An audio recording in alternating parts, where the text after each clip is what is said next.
If this was a white person, I don't know if the situation would have been handled differently. Something happened that day to Mr. Jones because of the color of his skin. Meantime, Jones remains free on personal bond, but suspended from his duties as a volunteer officer with Inkster Police. Governor Gretchen Whitmer, when asked about the situation on this day, declining to discuss it. Don't catch up. Michigan State Police troopers seen on dashcam taking Jones to the ground. Actions his attorney says were excessive and unnecessary. They can't just say, give me your ID or we're going to arrest you.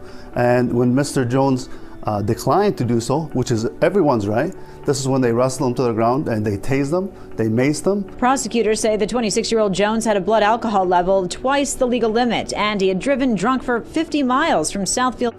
Disappointment tonight for State Representative Joel Jones. He and his defense team tried to restore bond so he could go home.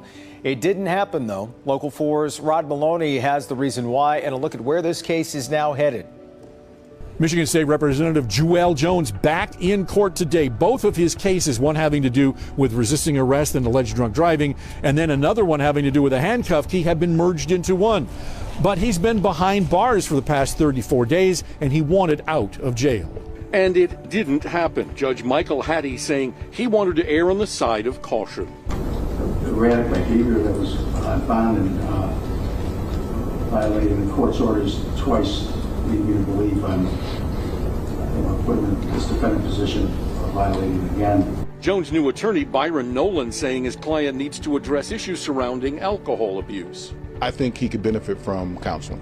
Jones' initial arrest came after a Michigan State Police call to an accident on I-96, an SUV in a ditch near Lansing. Right now, I want your ID and your driver's license. For all the media attention stemming from Jones' lack of cooperation with officers that day, his invoking the governor's name and telling officers he controlled state police funding, Nolan says the entire case should be thrown out because an arrest shouldn't have even happened.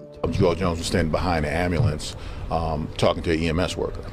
So at that point, when he asked him for his ID and he didn't give it to him, he arrested him. Well, can you arrest somebody for not showing their ID? And that's really what the question that the judge has to answer. Jones showed disappointment when the bond ruling came in, and Lansing state business moves on without him. He's missed 34 votes so far. His community or his residents, like myself, would like for him to be on the job and representing us. He's not doing me any good being locked up in the Livingston County Jail. So next up for Joel Jones is a hearing, a motions hearing on November 4th, where they're going to ask the judge to throw out the case. We'll certainly be there.